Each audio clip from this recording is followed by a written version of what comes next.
ये जो सीनियर पीछे थे उनका सर ही नहीं है सर। ओ, सो हिंदुस्तान के अगर हम रविंद्र कौशिक सर के बारे में बात करें, एक थिएटर आर्टिस्ट सर, है ना, एक थिएटर आर्टिस्ट से वो पाक जाते हैं, वहाँ पर लॉ कॉलेज ज्वाइन करते हैं, वहाँ के आर्मी में कमीशन लेके एक मेजर रैंक तक पहुँचते हैं सर, सही बात। है ना। तो आप किसी दुनिया की आप कोई भी दुनिया की बेस्ट पिक्चर लाओ, वो बेस्ट पिक्चर से भी आपको ये अच्छी चीज़ें मिलेंगी क्योंकि रियल है सर। ये अभी वाला आप देखिए ना, जो पेजर ब्लास्ट हुए, 2 साल से प्लानिंग सर चल रही है। 2 साल सर, लोग, मैं आपसे हमारे हिंदुस्तान का एक ऑपरेशन बताऊं, देखो हमारे मतलब इंडिया के RNW ने दुनिया में बेस्ट ऑपरेशन करे हैं सर, बस हम एक ही चीज़ है, हम बताते नहीं है, हमारा देश बताता नहीं है, हमारी एजेंसी बताती नहीं है कि हम ये करते हैं।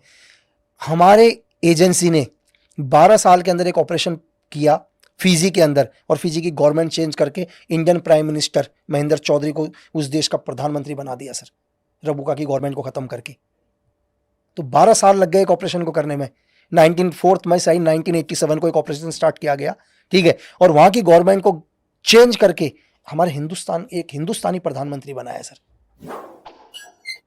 तो आप अकेला सिर्फ आप यूएस को अगर CIA को लें सर, तो CIA ने अकेले इस दुनिया में 59 देशों की गवर्नमेंट गिराई है सर।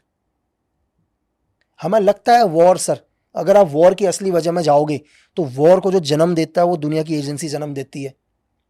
अब ये एक चीज़ ये बताइए, छोटा सा, ये अपना रशिया और यूक्रेन वॉर क्या चल रहा है सर, आप इजराइल का ईरान के साथ क्या वॉर चल रहा है। तो दुनिया का कोई भी वॉर होगा, आने वाले टाइम में भी वॉर होगा, तो आप समझ जाना दुनिया की किसी पावरफुल देश ने, की एजेंसी ने इस वॉर को जन्म दिया है सर। ये इतना कुछ जो होता है और उसको मन में दबा के रखना थोड़ा मुश्किल होता है। ऐसा मन तो आता होगा कि इसको भी बताऊं, उसको भी बताऊं, मैं ये करके आया हूँ। एक्चुअली सर देखो क्या होता है कि आदमी उसी माहौल में डल जाता है। अगर आज आप मुझे बोलो कि यार लकी, मैं एक ही कमरे के अंदर बिना मोबाइल फ़ोन बिना चीज़ के सर मैं 10 साल भी रह लूँगा सर, मुझे कोई फ़र्क नहीं पड़ता। हमारी नीड्स ही नहीं है सर। आप मुझे रोड पर भी रख लो, मैं रोड पर भी रह लूँगा। आप मुझे जंगल में रह लो सर, मुझे बोलो जंगल में तुझे 2 साल रहना, मैं जंगल में भी निकाल लूँगा सर। देखो दुनिया के अंदर इंसान की महत्वाकांक्षाएं कभी ख़त्म नहीं होती। आज आपको एक गाड़ी चाहिए, आज आप बोलोगे यार मुझे BMW चाहिए, कल आप बोलोगे नहीं यार BMW तो बेकार है, मुझे फरारी चाहिए। आप बोलोगे फरारी बेकार है यार, मुझे तो हेलीकॉप्टर चाहिए। बोलो नहीं यार मुझे तो अपना प्राइवेट प्लेन चाहिए। आप बोलोगे मुझे धरती नहीं चाहिए यार, मंगल ग्रह में सबसे पहले ज़मीन मैं ही खरीदूंगा करके। कभी ख़त्म नहीं होंगे सर। सही बात। इंसान की मतलब नीड्स कभी ख़त्म नहीं होंगे। हमारी दुनिया के अंदर एक ही चीज़ है सर, इन वर्ल्ड में 3 चीज़ें, इन 3 चीज़ों को अवॉइड कर दोगे तो ज़िंदगी बहुत अच्छी लगेगी सर। एक आदमी की नीड होती है पैसा।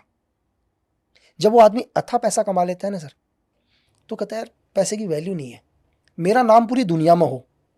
अब वो नाम के पीछे जाता है सर, पैसा उसके लिए सेकेंडरी हो जाता है। जब उसका नाम पूरी दुनिया में हो जाता है ना, बोलता है नहीं यार मेरे हाथ में पावर होनी चाहिए, दुनिया मेरे हिसाब से चले, फिर वो पावर पर आता है सर। आप दुनिया में कितनी भी धन दौलत कमा लोगे, मैं कह रहा हूं आप दुनिया की सारी दौलत कमा लो सर, सोना चांदी, यार खाओगे शाम को 2 रोटी खाओगे ना सर, 2 ही रोटी खाओगे। तो अगर ईश्वर से अगर कुछ मांगना है तो सुकून मांगो सर, कि बस मुझे सुकून चाहिए, मैं दुनिया के किसी भी कोने में रहूं, हे ईश्वर मुझे सुकून दे। वही तो लोग नहीं मानते। सबको सर मैं कह रहा हूं ना, सबको नाम चाहिए, सबको पैसा ना, चाहिए, यही पावर जो चाहिए। 3 चीजें मैंने आपको 3 चीजें यही चाहिए जो बताया, और लास्ट में उनका गेम वहीं तक जाएगा सर, पावर तक ही। अच्छा, मुझे सुन के बड़ा इंटरेस्ट आ रहा है, इसलिए मैं आपसे पूछ रहा हूँ कि आप कभी मरते मरते बचे हैं? सर बहुत ही बारी देखो, जब भी ऑपरेशंस में जाते हैं तो बहुत बारी ऐसा होता है, मतलब मैं आपको 2-3 इंसिडेंट छोटे छोटे में ही बता देता हूँ।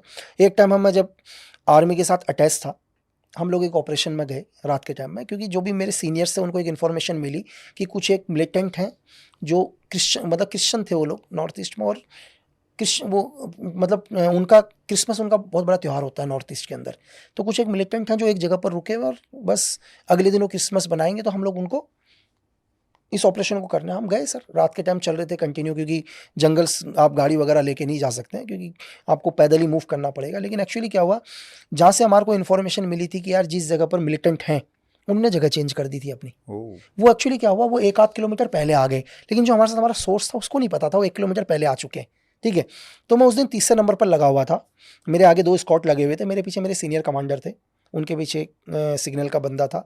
तो हम लोग कंटिन्यू गए, तो रात का अंधेरा सर, 1:30-2 बजे के आसपास मिलिटेंट ने एकदम से क्या किया, हम तो कंटिन्यू उस हिसाब से जा रहे हैं कि हमारे को 1.5 किलोमीटर और आगे जाना है, लेकिन वो 1.5 किलोमीटर पहले एक पोजीशन लेके बैठा हुआ था, उनका एक संतरी ड्यूटी दे रहा था, बाकी अंदर थे। उसने जैसे ही हमको देखा तो उसने कुछ कोड बोला और कितना हमारा स्कॉट समझ नहीं पाया, उसने एक ब्रस्ट मारा 5-6 राउंड का, फ्रंट को भी नहीं लगी, मेरे को भी नहीं लगी, हम तीनों को नहीं लगी। तो रात का टाइम था, हमने पोजीशन ले ली और कंटिन्यू रात के टाइम हम फायर करते रहे, लेकिन हर आदमी फायर नहीं कर सकता क्योंकि हमारे आदमी आगे थे सर, मेरी भी आगे 2 स्कॉट है, तो मुझे नहीं पता रात के टाइम में उन्होंने पोजीशन कहाँ ले रखी है, तो फायर करना संभव नहीं है। तो जब सुबह फर्स्ट लाइट हुई तो फर्स्ट लाइट में देखा कि मेरे जो सीनियर पीछे थे उनका सर ही नहीं है सर। ओ सोचो कि 2 का छोटा, तीसरे का वो,